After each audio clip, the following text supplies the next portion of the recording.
Ferdinand Marcos in his own image, a monument built by the strongman who ruled the Philippines for 2 decades. It is not the image of Marcos shared by the Filipino people who poured into the streets to defy the despot. Finally cornered by a revolt within the ranks of his own military and an uprising of people's power, Marcos fled the country on February 25, 1986. The nightmare of his bloody reign was finally over. Freedom was a long time coming. The fall of the dictator is the culmination of many years of struggle by the opposition movement. It involved millions of Filipinos from different walks of life and political colors. What was it about the Marcos regime that drove people to defy tanks? What were the problems of the country Filipinos were confronting?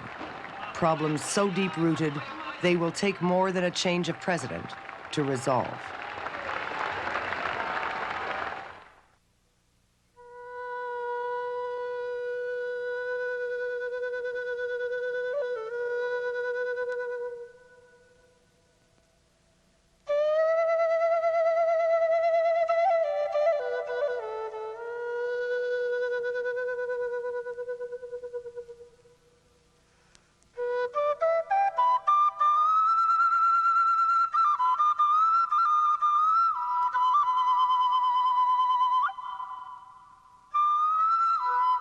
I am from a country, the Philippines, that is very rich as far as the goods of the earth are concerned. We have everything a nation can aspire for, to be great. We are very rich in natural resources. We have a very good weather. Anything can grow and bear fruit in our land. And yet, the people are very poor. 90% of our people are living below the poverty line. And something like 10% would be enjoying all the luxuries of life. Now, this kind of situation is not something we like as a people. This is something that is imposed to us by the present system that is existing in the nation today. We have a political system that is autocratic and dictatorial. So our people have no other choice but to create real changes that will have effect not only for the present generation, but much more for the coming generations of our people.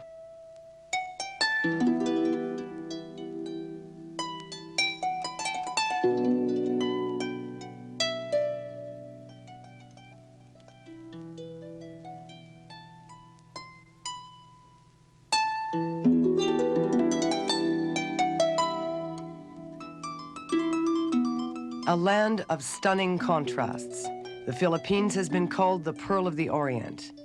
Yet today it harbors some of the worst slums in Asia.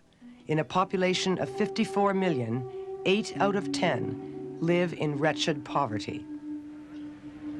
Landless peasants migrate to the cities in an often fruitless search for work. They usually end up in the crowded shantytown barrios where 2 million of Manila's 6 million inhabitants live. Most are squatters on land they do not own. A colony of the most destitute has perched their shacks on top of the Manila City garbage dump, better known as Smoky Mountain. Here they eke out an existence sifting through the refuse, collecting bottles and tin cans to sell for a few pesos. Whole families, small children as well, rummage through the filth under the blistering tropical sun.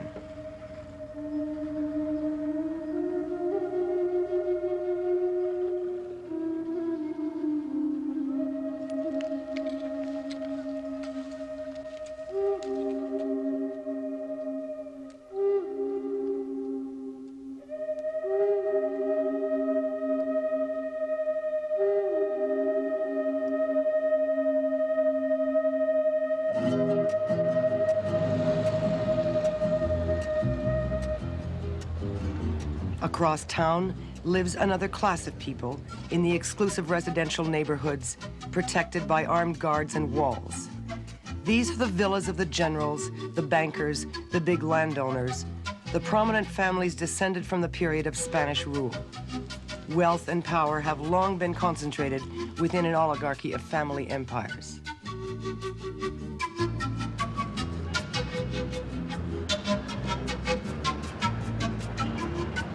Manila's business district, Makati, has many of the amenities of an American metropolis. Even the names on the office towers are familiar. American companies enjoy a privileged position in this country, which was a U.S. colony until 1946. Many of the largest businesses were owned by members of the Marcos clan and close associates, or cronies, as Filipinos call them. During their 20-year rule, the Marcos family and friends amassed hidden fortunes at home and abroad. Marcos has left the country staggering under a $26 billion foreign debt, rampant inflation, and unemployment. The frustration of Filipinos boiled over into the streets, where it was met with force by the authorities. Demonstrators gathered to support a strike by jeepney bus drivers. The drivers are fighting an increase in fuel prices decreed by the regime. Police move in quickly to push back the crowd, while a protest leader tries to convince an officer to let the rally continue. In 1972, Marcos declared martial law. He built up the military and police into a formidable machine to crack down on dissent. Amnesty International repeatedly cited the Marcos regime for the practice of arbitrary arrest, torture, disappearances, and political executions. But Marcos always maintained he respected human rights. There are no political prisoners. Nobody is in prison because of his political belief. Whenever he voices his opinion, he's left free. He can even demonstrate against the law which governs demonstrations. And we don't touch them. But the moment he hurts anyone, he uses violence in an overt act, he runs afoul of the law. That's not a political prisoner, he is a criminal.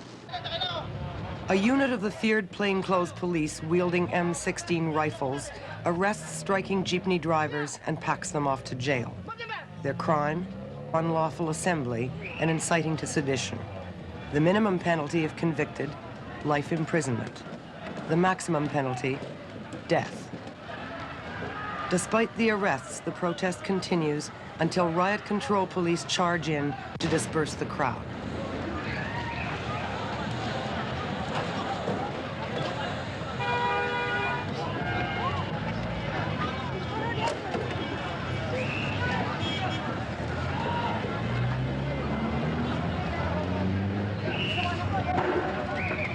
Anybody detained because of working or defending the rights of people is a political detainee. So we could have students marching on the street, fighting for their rights for a good education, and if they are caught, they are political detainees for us. We have farmers fighting for their rights for their piece of land being taken by another. If they are detained because of this, they are political detainees for us. And we have workers demonstrating on the streets to get what we call just wages. If they are caught, they are political detainees for us. And we are open to help them. I tell you this, Mr. Marcos is the first-class liar, really. He says there are no human rights violations in the Philippines. He said that already 1,000 times. We don't believe in this. This government is virtually bankrupt of public confidence. That evening, the government-controlled media had their own, quite different, version of the day's events. A recap and an update of today's significant events tonight on the 11:30 report. 83 persons were arrested at the height of the disturbances during the aborted strike. The most serious incident was in Cubao, where pillbox explosions took place. Bet Marcelo Santos reported on the Cubao incident. The first explosion occurred just 2 minutes after crowd control units began dispersing the now unruly group of strikers and their sympathizers. 1 Metrocom officer, 7 Quezon City policemen, and at least 2 civilians were injured. 23 others were arrested, among them noted directors Lino Broca and Ben Cervantes. The Northern Police District's Criminal Investigation Division is set to file charges of illegal assembly and inciting to sedition against them. Following the Cubao explosions, acting Metrocom Commander Victor Natividad commended his men and the police personnel for exercising maximum restraint during the Cubao dispersal operation. Anybody who works for justice in this country, contrary to the wishes of the government, is considered subversive and sometimes branded as communist. You know, the task force has been branded as a communist front. I have been called a subversive during my, and anybody who could be this can be subversive. There is rallies and all these things, but people take the risk. Terms like terrorist and communist, these are very relative terms. These are terms for people who are simply fighting for justice, for truth, which the government does not like to happen in this country.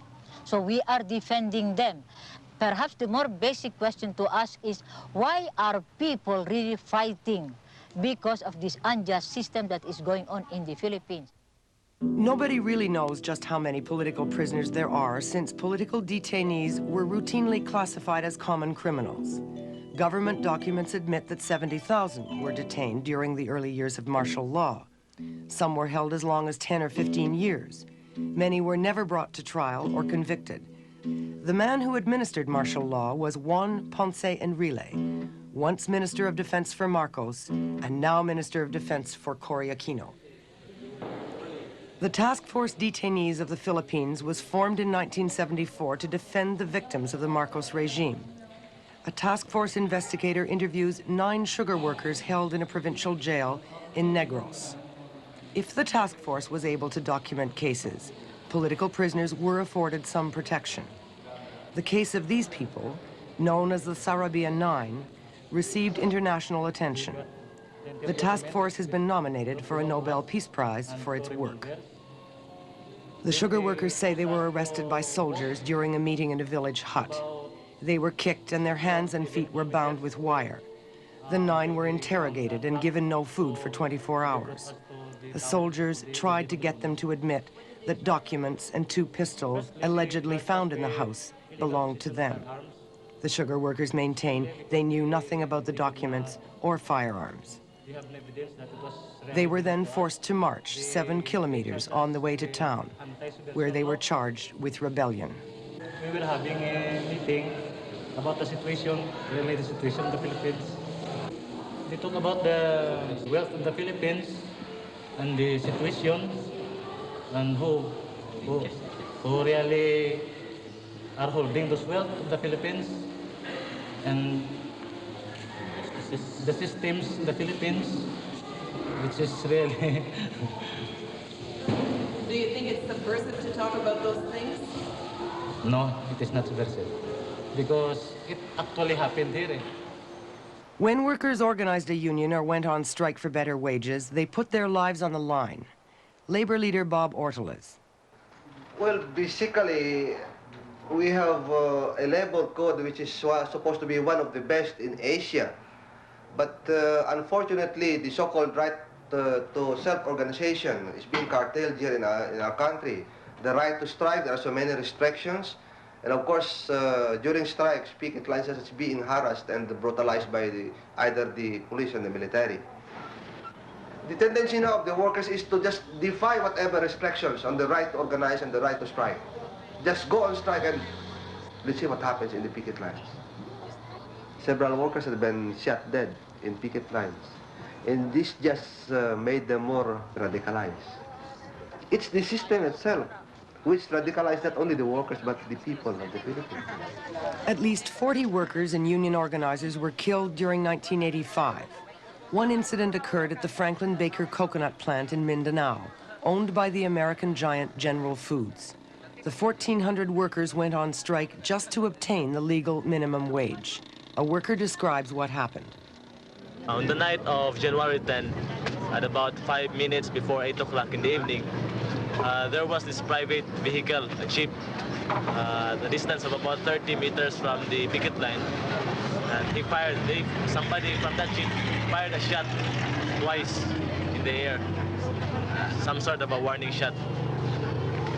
Mani atong duha ka butong mikalit o kabalong ang tibuok planta sa Franklin Baker suga kabalong. After the first 2 shots, all of a sudden the light and the power failed. The power of the plant, Franklin Baker, failed, and there was a blackout. Humani atong pagkapalong Dia na magsugod ang arak-arak ito. So after the blackout, gunshots were heard. And it was at that point that I saw in the small gate in the plant, some people were also shooting at us. So that means some people from inside the plant and some people from outside were shooting at the picket lines. There was confusion all around here. Those who were not hit were running. At present, we have accounted for 2 workers dead, Willie Agustin and Nestor Macalino. There are also 7 others who are still in the hospital. They were seriously wounded.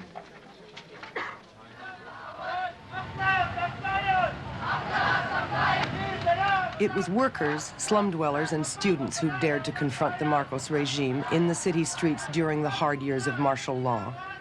And then in 1983, opposition leader Ninoy Aquino was assassinated. Most people believed Marcos was responsible. The event shocked the nation and swept the middle class and the elite into political action. It breathed new life into the traditional political parties long excluded from power. And it brought into the limelight the wife of the slain opposition leader, Corazon Aquino. I think that it is no longer a question of one politician versus another politician, because people are just so fed up, and in fact they are almost in despair, because for 20 years we have had one of the most brilliant Filipinos, and yet look at what has happened to our country. Cory, as she is affectionately called throughout the country, emerged as the opposition candidate facing Marcos in the snap presidential election. In a campaign which highlighted 2 strikingly different personalities, the self-described housewife caught the imagination of Filipinos desperate to dump the dictator. Mrs. Aquino was robbed at the polls through massive fraud, but she claimed the presidency in the ensuing revolt. Even more important is that we present somebody who is almost the complete opposite of what Marcos is. The people expect their new president to deliver far-reaching changes. But Mrs. Aquino makes a most unlikely revolutionary.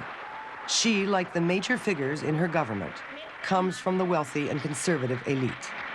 It's the cause of all of the suffering and hardship in this country. Another important section of the opposition is not part of the new government, but did play a crucial role in the movement to oust the Marcos regime. Bayan is a nationwide coalition of over 500 groups with some 2 million supporters. Bayan did not participate in the election, which it maintained would be manipulated by Marcos. In recent years, Bayan brought people's power into the streets. Father Joe Dizon is a Bayan spokesman. Our people today are cursing their own history. They could no longer rely on traditional institutions to effect change, like the National Assembly, because these institutions are created by the dictatorship to serve its own interests, not really to cause effective change as far as the life of our people are concerned. So our people have no other choice at this point in time but to create venues and forms wherein they can effect real changes. And one form that is very much developing right now is what we call the Parliament of the Street.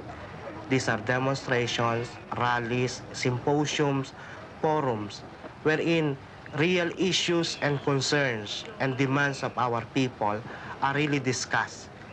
But also, in the Parliament of the Streets, the people are experiencing what is to be together, what is to be organized, and what is to militantly assert their democratic rights and interests.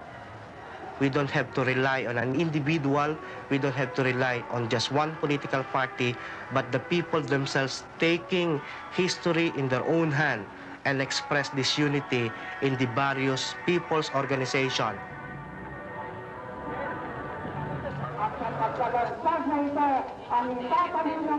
People's power has demonstrated its strength against a dictator. For Bayan, people's power is as indispensable as ever in bringing about the basic changes demanded by the poor and the landless. Marcos has gone, but part of the machinery of dictatorship, especially the military, remains intact. Beyond the continuing struggle for democracy, many Filipinos see another major obstacle to change: the role of the United States in Philippine affairs. The American naval base at Subic Bay, symbol of the powerful U.S. presence. For Filipino nationalists, the U.S. was the muscle behind Marcos, supplying the military and economic aid that kept him in power. In return, Marcos protected the bases. They fear a similar relationship may develop with the Aquino government. It is important not only for the Filipino people, but for everybody to understand that our problem here is not merely a one-man dictatorship, no matter how brutal or repressive this one man is, but it's really a domination of the United States in all facets of our life. The United States has tremendous interest in the Philippines. Economically, they own or control 50% of our business assets. 60% of foreign investments are also owned or controlled by United States transnational corporations. All of this total to roughly 70% of all American investments in Southeast Asia, the economic interest. It is huge. The Dole pineapple plantation on the southern island of Mindanao. From its base in Hawaii, Dole has shifted much of its pineapple production to the Philippines, and Dole has established a banana operation as well. The pineapple plantation covers an estimated 20,000 hectares, employing some 6,000 workers. A team of field hands must plant a daily quota of 10,000 pineapples in the steaming heat. Their pay is less than $3 a day. I would say that the multinational corporations in the Philippines enjoy a bonanza of wage cheap labor in the Philippines. Otherwise, they would not be investing in our country. According to our studies, a Filipino worker in the Dole plantation receives $2.75 a day compared to his counterpart in the Dole plantation in Hawaii, who receives 20 times more than this amount. So that the fact that they work in the same technology, they use the same equipments, and they produce the same products, both in the canneries and in the plantation. This is a very concrete manifestation of what we mean by exploitation. Exploitation in its highest degree. Ironic as it may be, even the Americans themselves say that that is not their primary interest. Their primary interest here in the Philippines are their strategic or military bases. They have over 21 military bases and facilities, 2 of which, Clark Air Base, which houses the 13th Air Force, and Subic Naval Base, the 7th Fleet, are 2 of the largest military installations outside continental USA.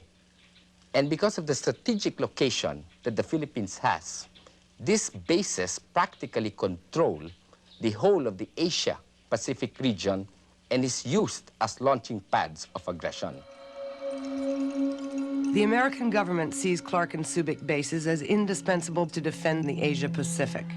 But Filipino nationalists fear the bases will make their country a certain target in the event of a superpower conflict. They believe the bases defend only U.S. interests and not those of the Filipino people. We are talking about democracy, about true democracy. Marcos can come and go, just like any other human being. But if we do not attack the very roots of the oppression, of the oppressive structures of our society, which is, as far as we are concerned, the United States domination in practically all facets or political, economic, military, and social affairs of our country, then we will never have a working democracy. In a country where 85% of the people are Catholic, the church has played a pivotal role in the opposition movement. Father Joe Deason. Actually, I have known poverty from the very beginning of my life. My father was a street sweeper. My mother was a laundry woman. And all throughout of our life, I have known personally what poverty, what is to be poor, what is to be oppressed. When I entered the seminary, that was in 1965, in the whole church at that time, there was a transformation that was happening. The church is beginning to address herself to the realities of the world. Also at the consciousness that we are a nation that is not free, that we are a people that is controlled by the United States, became a real consciousness to our people. In 1973, I was made a parish priest of a very poor place in Cavite. There were squatters in my parish. There were farmers who were being thrown out of their own lands because big business are beginning to take their lands. So I was confronted with these basic realities of our people being exploited by the powerful. I believe that the problems in the Philippine society today is not a religious problem. It is not a question of faith, but it is a political problem. That we have a political system that is not serving the interests of the people, but only the interests of those in power and foreign big business. As a priest, I just have to make sure that any political solution would really cater to the common good and not just change a tyrant for another tyrant.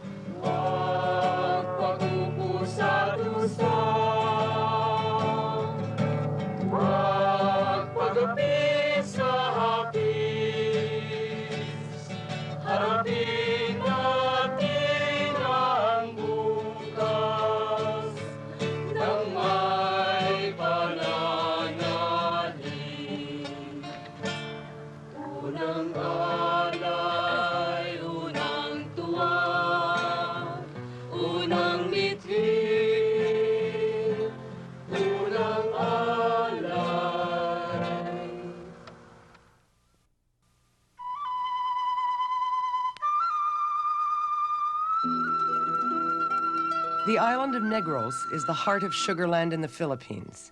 Sugar is one of the pillars of the mainly agricultural economy. But today the sugar industry is on the verge of collapse. 250,000 sugar workers have lost their jobs and their only means of supporting their families. The soil of Negros is very fertile, yet thousands of children have no food to eat. In the provincial hospital in the city of Bacolod, children of jobless sugar workers are dying of malnutrition. For some, it is already too late.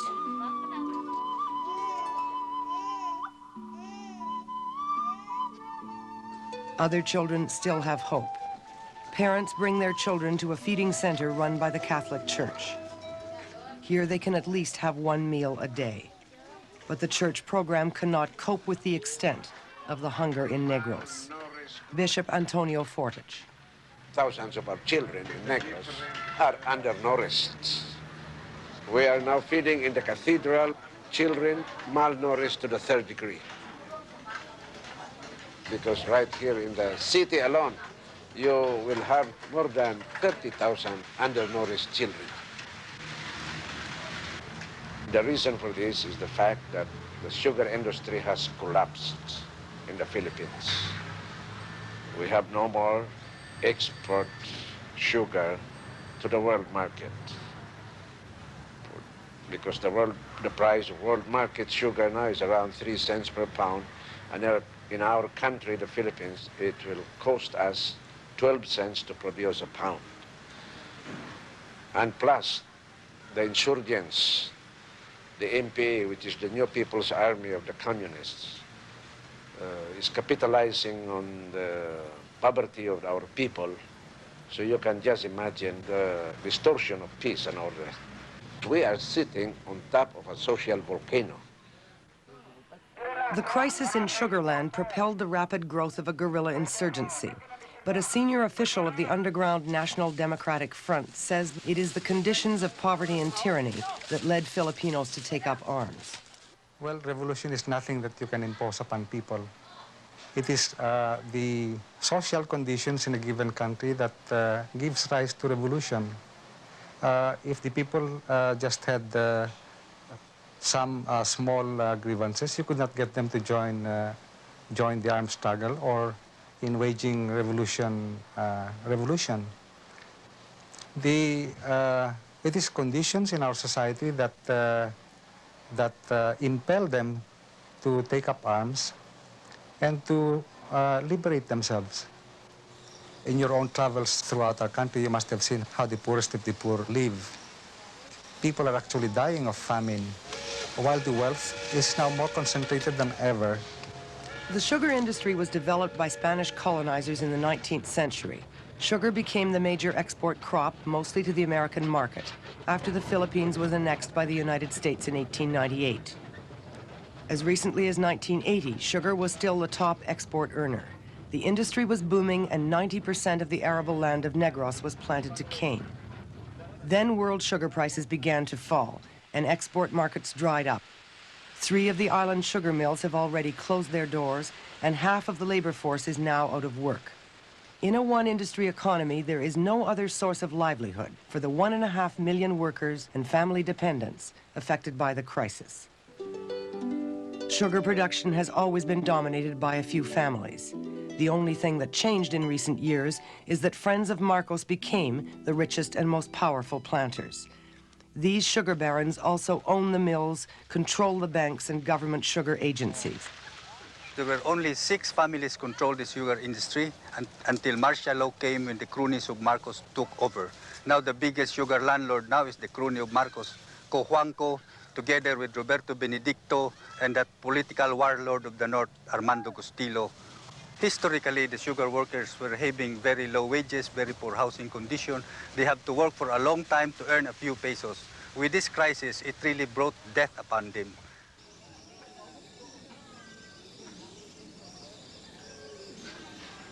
So many thousands of sugar workers have lost their homes, they have lost their jobs. Only around 30% of the sugar workers have full employment for the 6 months period where there is a work in the sugar industry. The rest of the workers are unemployed, underemployed, and now they are becoming squatters in population centers. There is hunger and starvation in the island right now.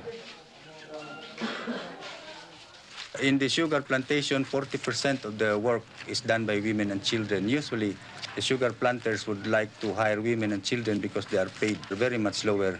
And because of so much unemployment, the women are forced to do just any work. The daily wage earner are supposed to receive 28 pesos a day.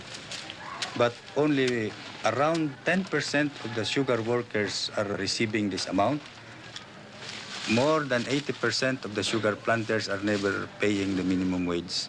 Most of the workers are on the piece rate basis. They are only earning from 6 to 10 pesos a day. 1 kilo of rice now costs 6 pesos. And a family of 4 children plus 2 parents, they consume around 3 kilos of rice every day, just rice alone. But what the sugar workers generally earn is not even enough to meet the rice need for the day. The response of the union to the hunger of the sugar workers is to push the workers, to urge the workers to have dialogues with their respective sugar landowners. For the vacant lands, because there's so many vacant lands now, so that the workers could plant those vacant lands for their short-term food crops. But the majority of the sugar planters, especially the big ones, are never responding. They never could feel the pain of the sugar workers seeing their children slowly dying of malnutrition and hunger. The solution given by the government is very far from the problem. For example, what the sugar workers are needing are jobs, and food to eat. And the government looks at it as on the point of counterinsurgency. And the government keeps on sending in more troops as the sugar workers are dying of hunger. They have no work and they have no jobs.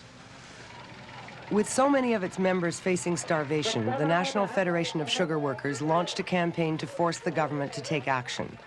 The union is demanding that idle sugar fields be temporarily turned over to the landless workers so that they can grow rice and vegetables to feed their families. Thousands of sugar workers have joined a protest called Lakbayan, or People's March. The march will last 3 days and cover over 200 kilometers. 2 columns of marchers, one starting from the north and one from the south of the island, converge on the capital, Bacolod. By the time they reach the city streets, their numbers have swelled to 50,000. The march is organized by the opposition coalition, Bayan. The sugar workers are joined by students, lawyers, teachers, nuns, and priests.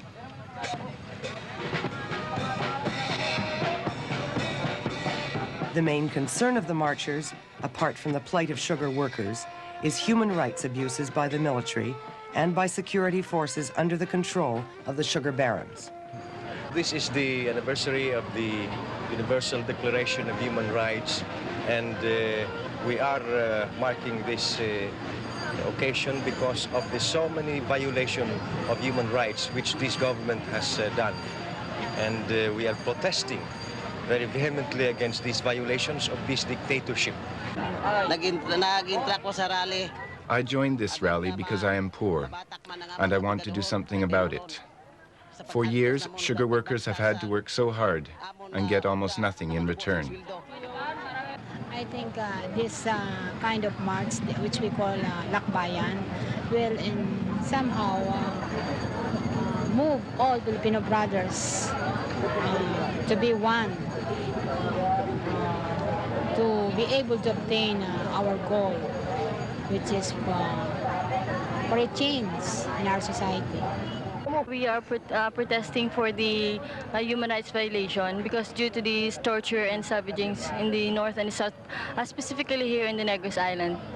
The dictatorship is supported by the United States, and it has committed so much violation of our rights, and the United States has done nothing, as far as I'm concerned, to stop that. Frustrated by the lack of government response, sugar workers have escalated their actions to general strikes. People form human barricades to block major roads, but authorities soon arrive to disperse them.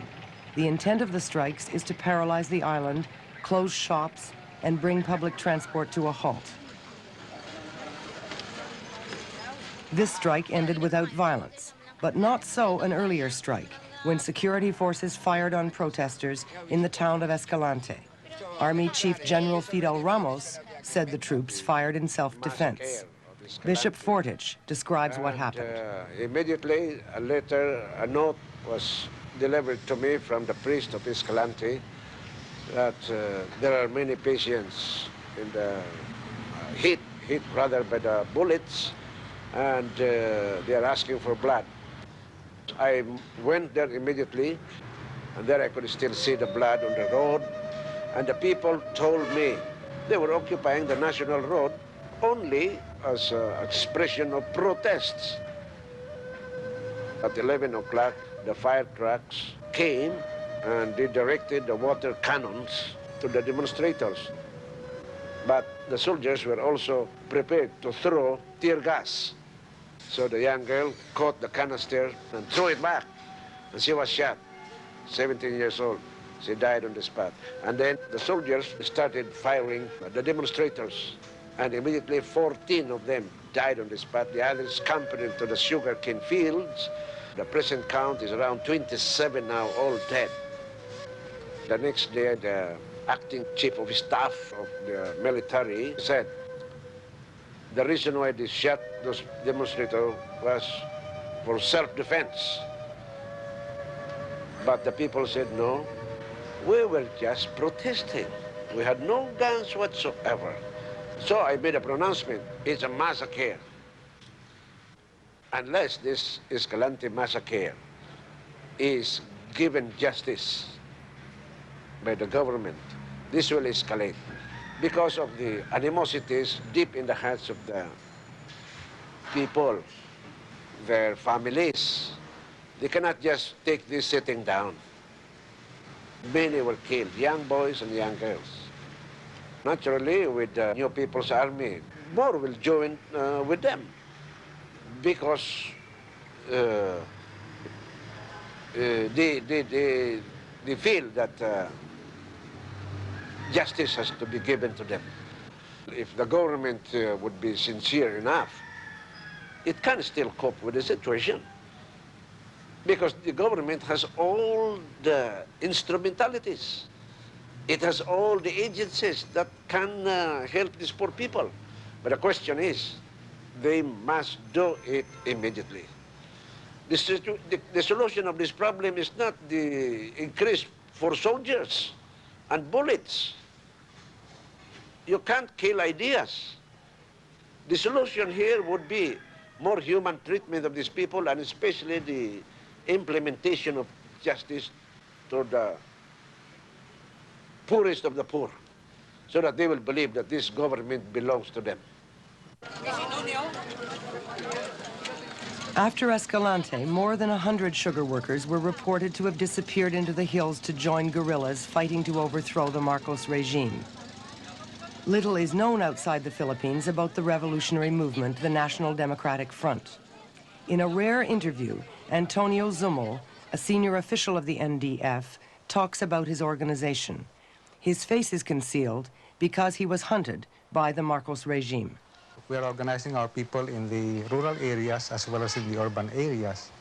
We are rallying all of them to the banner of revolution. Waging struggle by peaceful means is not workable in our country. One advocates basic changes in our society and you land in jail for what they call subversion. The people are not even given a chance to air their grievances. They're being shot on the streets. If you talk about the member organizations in the NDF, we have a membership of about 1 million. But if we talk about our organized and general mass base, it comes up to several millions. At the last count, and this was in December of 1984, there were no less than 20,000 fighters.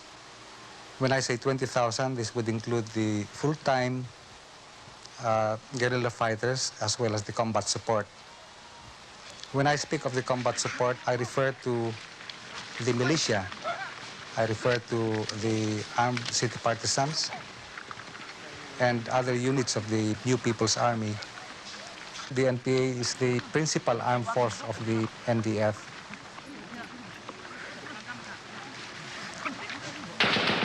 The National Democratic Front is an alliance of revolutionary and progressive forces in Philippine society. In the NDF are democratic mass organizations of women, lawyers, workers, peasants, church people, and so forth. There is also the Communist Party and the NPA.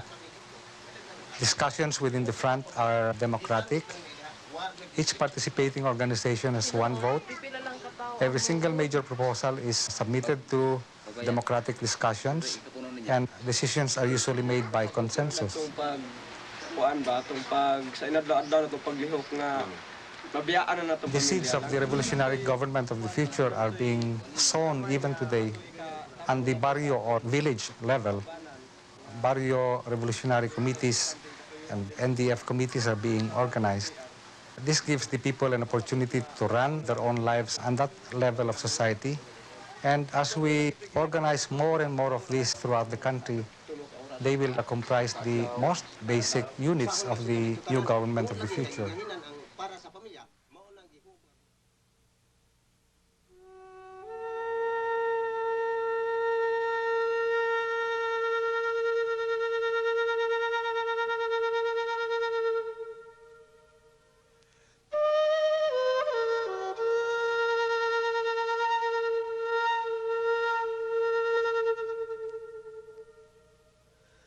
Poverty and social unrest are not unique to Negros.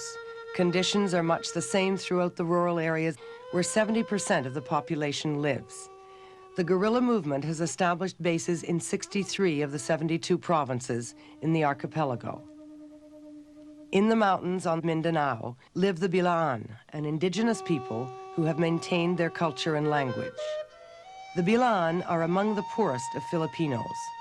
The thin soil of the mountains yields only sparse crops of corn. Most of the people have tuberculosis, but few have ever seen a doctor or a school. Their only contact with authorities is usually with soldiers who, they say, rob and beat them. The Bilaan are generally suspicious of lowland Filipinos. Still, several young Bilaan have joined the guerrillas. The NDF has just established a base in the area, and organized a rudimentary local government. Villagers gather round as their chief tells the story of the Bilaan.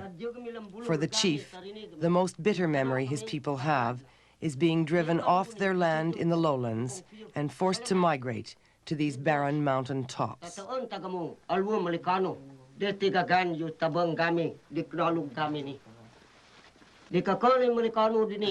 When the Americans came, the mayors and barrio captains told us the Americans were friends. My people trusted them. But rich Filipinos took advantage of my people and gave them canned goods, such as sardines, in exchange for our land. These people told us they were buying 1 hectare, but on the bill of sale, they would write 10 hectares. Our people could not read or write. They became angry when they found out, but they could do nothing because the rich Filipinos had brought soldiers with them.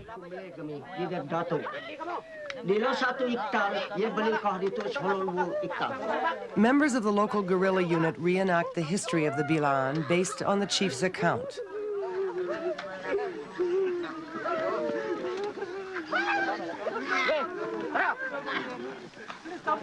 Improvised drama, music, song, and dance are favorite techniques of the revolutionary movement to spread its message in the countryside. The crux of that message is the people's right to the land.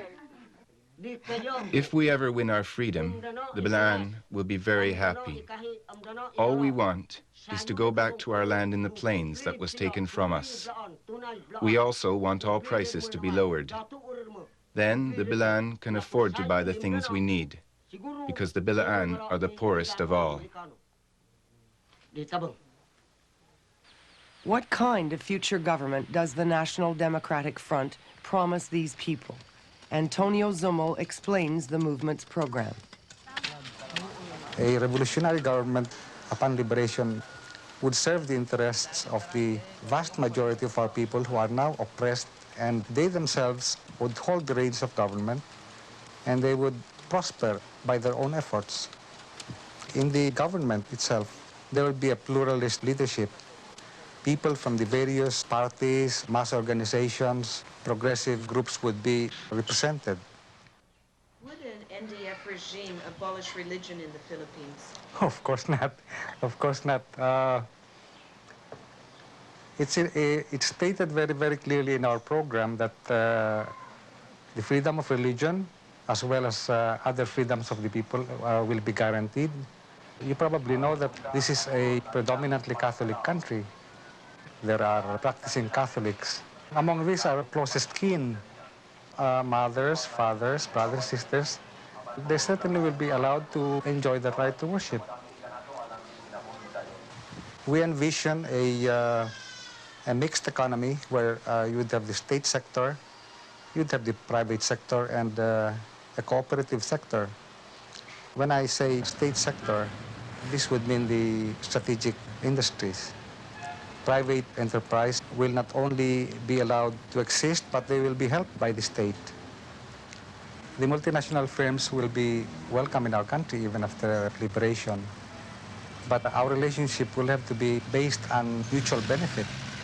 To begin with, as we push through with our industrialization and mechanization in agriculture, we'll be needing a lot of resources and technological inputs from foreigners.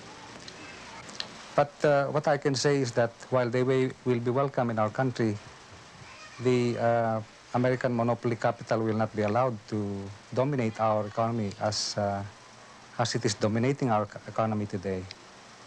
Now, you asked me about our policy about the U.S. bases.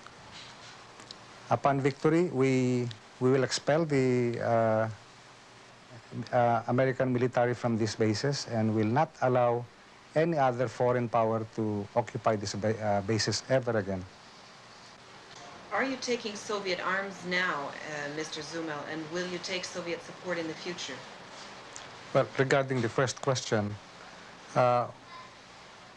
we've had occasion to say, and I'd like to say over again, that no offer of help has come from the Soviet Union, and neither have we received any. In fact, It is our enemy, the dictatorship, that has been the beneficiary of their generosity. We will accept assistance from friends overseas, but only on condition that there be no strings attached. We are now beholden only to the Filipino people, and in the future we will be beholden only to them. Zumel said the National Democratic Front would not participate in the election. Then he was asked, in the event of a Marcos defeat, would the guerrilla movement lay down its arms? We would not, because our arms constitute the most effective defense of our people's rights. But under the proper conditions, there could be a ceasefire. If the new president is pursuing genuine democratic reforms, and if the armed forces of the Philippines stops its onslaughts upon our forces, then we might talk about a ceasefire. After the collapse of the Marcos regime, the NDF confirmed its willingness to discuss a ceasefire. An NDF statement called the change of government a significant victory in the struggle for genuine democracy and national independence. While a ceasefire in the 14-year guerrilla war is possible, Zumel says the movement will not give up its arms. First must come real land reform, the redistribution of the land to impoverished peasants, and the assertion of national independence, above all, the removal of the American military bases. For the NDF, until these things come to pass, the struggle is not over.